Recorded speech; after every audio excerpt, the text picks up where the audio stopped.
So sad. ಬನ್ನಿ.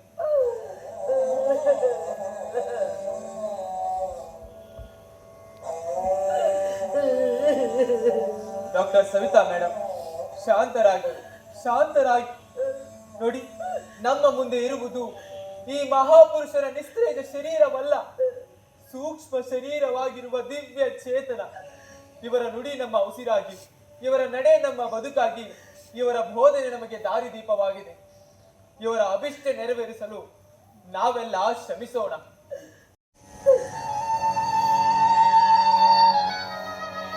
ವಿಶೇಷ ವಾರ್ತೆ. ಸಂವಿಧಾನ ಶಿಲ್ಪಿ, ಮಾನವತಾವಾದಿ, ಮಹಾನ್ ಚಿಂತಕ ಡಾಕ್ಟರ್ ಬಾಬಾ ಸಾಹೇಬ್ ಅಂಬೇಡ್ಕರ್ ಇನ್ನಿಲ್ಲ. ಇಂದು ಮುಂಜಾನೆ 2 ಗಂಟೆಗೆ, ಅಂದರೆ ಡಿಸೆಂಬರ್ 6ರಂದು ದೆಹಲಿಯ ಅವರ ನಿವಾಸ ರಾಜಗೃಹದಲ್ಲಿ ಇಹಲೋಕ ಯಾತ್ರೆ ಮುಗಿಸಿದ್ದಾರೆ. ಅವರ ಅಂತ್ಯಕ್ರಿಯೆ ಬಗ್ಗೆ ಇನ್ನಷ್ಟೇ ನಿರ್ಧರಿಸಲಾಗುವುದೆಂದು ಅವರ ಕುಟುಂಬ ಮೂಲಗಳು ತಿಳಿಸಿವೆ. ಋತು, ಒಂದು ನಿಮಿಷ.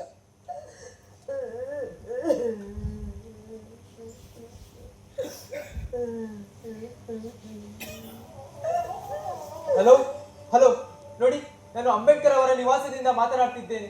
ಒಂದು ಮುಖ್ಯ ವಿಚಾರವನ್ನ ಪ್ರಧಾನಮಂತ್ರಿಗಳಿಗೆ ತಿಳಿಸಬೇಕು. ಬಹಳ ತುರ್ತಿದೆ, ದಯಮಾಡಿ ಕನೆಕ್ಟ್ ಮಾಡ್ತೀರಾ? ಹೌದ್ರಿ, ಅಂಬೇಡ್ಕರ್ ನಿವಾಸದಿಂದಾನೇ, ಕನೆಕ್ಟ್ ಮಾಡಿ ಬೇಗ.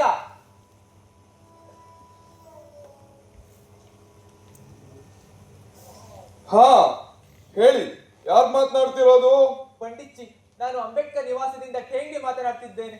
ದುಃಖಕರ ವಿಷಯ, ನಮ್ಮ ನಾಡಿನ ಮಹಾನ್ ಚೇತನ ಡಾಕ್ಟರ್ ಬಾಬಾ ಸಾಹೇಬ್ ಅಂಬೇಡ್ಕರ್ ಇನ್ನಿಲ್ಲ, ನಮ್ಮನ್ನು ಅಗಲಿದ್ದಾರೆ. ಹಾ, ನನಗೆ ತುರ್ತು ಸಂದೇಶ ಬಂತು. ನನಗೆ ಒಂದು ಪೂರ್ವ ನಿಗದಿತ ತುರ್ತು ಸಭೆ ಇದೆ. ಮಧ್ಯಾಹ್ನ 12 ಗಂಟೆಗೆ ಅಂತಿಮ ದರ್ಶನ ಪಡೆಯುತ್ತೇನೆ. ಪಂಡಿತ್ಜಿ, ಈ ವಿಚಾರದ ಬಗ್ಗೆ ದೆಹಲಿಯ ದಲಿತ ನಾಯಕ TN ಭೋಸ್ಲೆ ಮಾತನಾಡ್ತಾರೆ. ಹಾ, ಕೊಡಿ ಕೊಡಿ ಕೊಡಿ ಕೊಡಿ. ಹಲೋ. ಹಾ ಹೇಳಿ ಭೋಸ್ಲೆ ಅವರೇ, ಹೇಗಿದ್ದೀರಾ? ಪಂಡಿತ್ಜಿ, ಮುಖ್ಯ ವಿಚಾರ. ಡಾಕ್ಟರ್ ಬಾಬಾ ಸಾಹೇಬ್ ಈ ನಾಡಿನ ಸರ್ವಶ್ರೇಷ್ಠ ನಾಯಕ. ಬಾಪೂಜಿ ಇವರು ಕೂಡ. ಇವರ ಅಂತಿಮ ಸಂಸ್ಕಾರ ದೆಹಲಿಯಲ್ಲಿ ಆಗ್ಬೇಕು. ಅದಕ್ಕಾಗಿ ಸ್ಥಳ ಗೊತ್ತು ಮಾಡಬೇಕು. ಪಂಡಿತ್ಜಿ, ಮುಂದಿನ ಪೀಳಿಗೆಗೆ ಇವರ ಆದರ್ಶಗಳನ್ನು ತಲುಪಿಸುವ ಸ್ಮಾರಕವಾಗಲಿ. ಭೋಸ್ಲೆ ಅವರೇ, ಒಬ್ಬರನ್ನು ಇನ್ನೊಬ್ಬರ ಜೊತೆ ಹೋಲಿಕೆ ಮಾಡಬೇಡಿ. ಬಾಪೂಜಿ ಬಾಪೂಜಿ, ಅಂಬೇಡ್ಕರ್ ಅಂಬೇಡ್ಕರ್ ಅಷ್ಟೇ. ಮತ್ತೆ ಸಂಸ್ಕಾರದ ಜಾಗದ ವಿಚಾರ, ಇದು ನಾನೊಬ್ಬನೇ ನಿರ್ಧರಿಸುವಂತದ್ದಲ್ಲ. ನಮ್ಮ ಮಂತ್ರಿಮಂಡಲದ ಸಲಹೆ ಕೇಳಬೇಕು. ಇದನ್ನ ಸರ್ಕಾರ ನಿರ್ಧರಿಸಬೇಕು. ಪಂಡಿತ್ಜಿ, ನೀವು ಪ್ರಧಾನಿ, ಇದು ವಿಳಂಬದ ಸಮಯವಲ್ಲ. ನಿಮ್ಮ ಅಧಿಕಾರದಲ್ಲಿ ತುರ್ತು ನಿರ್ಧಾರ. No nonsense. ಹಲೋ. ಕುಚೇಲನಾಗೇ ಇದ್ದೇನೆ. ನೀವು ನಿಶ್ಚಿತವಾಗಿ ಶ್ರೀಕೃಷ್ಣನು. ಓಹೋ, ದೊಡ್ಡ ಮಾತು ದೊಡ್ಡ ಮಾತು. ನೀವು ಪಂಡಿತರು, ಜ್ಞಾನ ಸಂಪನ್ನರು, ಈ ದೇಶದ ದೊಡ್ಡ ಆಸ್ತಿ ನೀವು. ಈ ದೃಷ್ಟಿಯಲ್ಲಿ ನೀವು ಕುಚೇಲರಲ್ಲ, ಸಾಕ್ಷಾತ್ ಶ್ರೀಕೃಷ್ಣರು. ಬನ್ನಿ ಕುತ್ಕೊಳ್ಳಿ.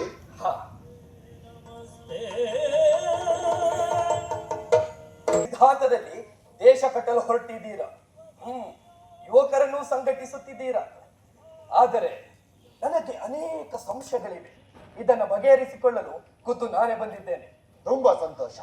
ಹಾ, ಬಾಬಾ ಸಾಹೇಬ ನೋಡಿ, ಸಕ್ಕರೆ ಬೇರೆ ಇದೆ, ನಿಮ್ಗೆ ಎಷ್ಟು ಬೇಕೋ ಅಷ್ಟು ಹಾಕೊಳ್ಳಿ.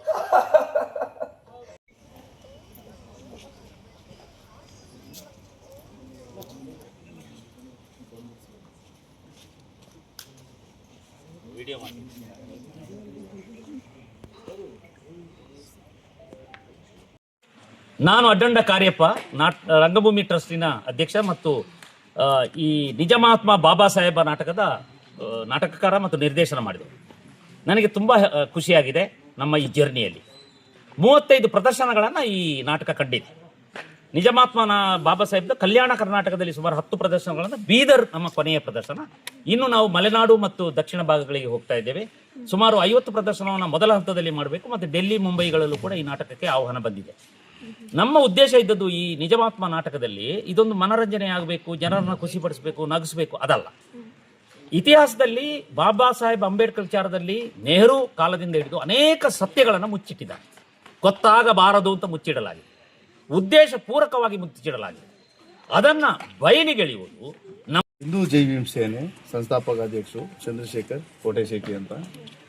ಈಗ ಇದು ಮಾಡಿರೋ ಉದ್ದೇಶಕ್ಕೂ ಇವರ ಆಡ್ತಾರ ನಾಟಕಕ್ಕೂ ಎಲ್ಲೋ ಅವಿನಾವ ಸಂಬಂಧ, ಅದು ಎಲ್ಲೋ ಬೆಸ್ತಿದೆ.